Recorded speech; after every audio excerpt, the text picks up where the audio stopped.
Good morning, and today we're going to be looking at some revision from National 5. So we're going to put a couple of National 5 things together. So the first thing we're going to look at here is solving a quadratic equation. Now I'm just going to remind you of something that you should already know. So we're going to solve 6x squared plus 5x minus 6 equals 0. First thing you do is to check to see if it does factorise, okay? So we can factorise this into 3x minus 2 and 2x plus 3 equals 0. Now, I'm not really reminding you how to factorise, so if that's something that you're having a problem with, please speak to your teacher who will give you a reminder of that, okay?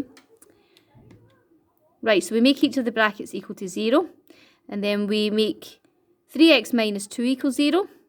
Now that means that we bring the 2 over, make it a plus 2, and the 3 over and make it a divide by 3. And this one will be a negative 3 divided by 2. So here we have the two answers, which on the graph would be the two roots of the equation where the graph crosses the x-axis, and those are your two solutions. So you're expecting to get two solutions when you solve a quadratic.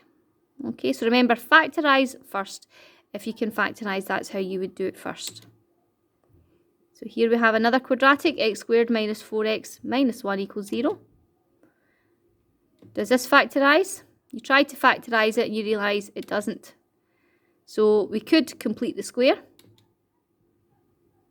Okay, so we'll do a simple completing of the square here. So we bracket off the first two terms. Then we're going to turn the first one into an x and the second term into half of what's there in front of the x, which is minus 2, and that's your square bracket. We also then square the last term, which is a 4, and we take that away, and we still have our takeaway 1. So we've done this already, so just a quick reminder. So we have x minus 2 all squared minus 5. And this is particularly useful if you have already been asked to complete the square. You probably would not think of completing the square as your first method for solving this. But if you've already been asked to complete the square, let me show you how you can then use this form to rearrange to solve. Because if the next part of the question is, now solve it, find out what the values of x are, then this is how you would do it. So you're going to take your 5 over to the right-hand side. Then you're going to undo your square. To undo your square, it will become a square root on the right-hand side, but don't forget that when you square root it, you'll have to do plus or minus the square root of 5. Okay? Just remember, if you were square rooting, say 9, okay, then we know the answer is 3, because 3 squared is 9. 3 times 3 is 9. But negative 3 squared is also 9. Negative 3 times negative 3 is also 9. So that's why we have to consider the positive square root 5 and the negative square root 5 as being the solution here. Okay, and then we're going to take the 2 over, and on the right-hand side, the 2 will just become a plus 2, which is a positive 2. So we have two answers, 2 plus the square root of 5, or 2 minus the square root of 5. And then if you were wanting to check what that is as a decimal and you were allowed to use a calculator, you could just put it into the calculator or leave it like that as an exact value. So that's us solved by factorising and solved by completing the square. So we have exercise 8E and questions 1, which will only take you 15 minutes in class. So I'm also going to be reminding you of the next bit of revision, so you can go on to do the next exercise because you'll do both exercises in class the next day. So questions 1 and 2 from exercise 8E. And then I'm going to remind you of something else you did in National 5, which is the quadratic formula. So this is the other way that you would try to solve a quadratic equation. So the quadratic, general form of the quadratic equation is ax squared plus bx plus c equals 0. And you must have it in that form to be able to pick out the a, the b and the c. And this is the quadratic formula. Now you have this on your formula list in National 5.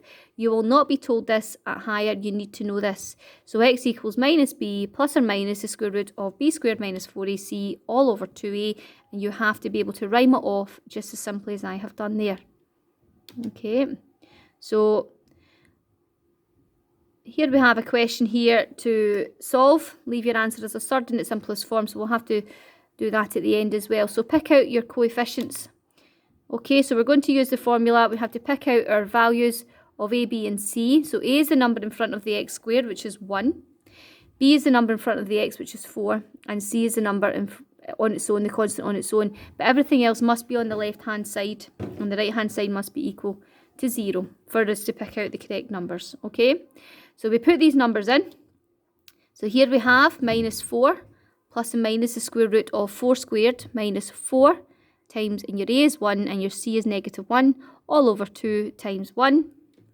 Start putting that together. So start with the bit underneath the square root sign, which we call the discriminant, and also the denominator of the fraction, okay? So we've got a 16 plus a 4 there, and we'll put that together as a 20. Okay, so now we're ready to start working this out. So remember, it's minus 4 minus root 20, and then all over 2, and minus 4 plus root 20, and then all over 2. Okay, now we were asked to leave the answer as a surd in its simplest form. So that's why I've started to simplify that. If I wasn't being asked to do that, then I would just be sticking that into the calculator. Okay, so it's minus 4. So all I've done here is I've simplified, split it up. Minus 4 over the root 2 and the 2 root 5 over the root 2. So it's minus 4 over 2 plus or minus 2 root 5 over 2, and that can be simplified again.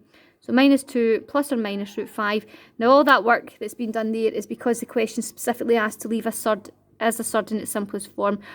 Otherwise, you would just be doing minus 4 minus root 20, press equals and divide by 2, minus 4 plus root 20, press equals and divide by 2.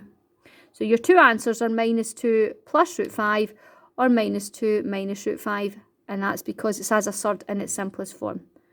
Okay, but using the quadratic formula is a good reminder from National 5 as well.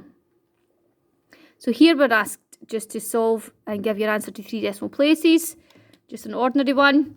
So pick out your A, B and C. Your A is 2, your B is 5 and your C is negative 1. So put that into your formula as you can see here.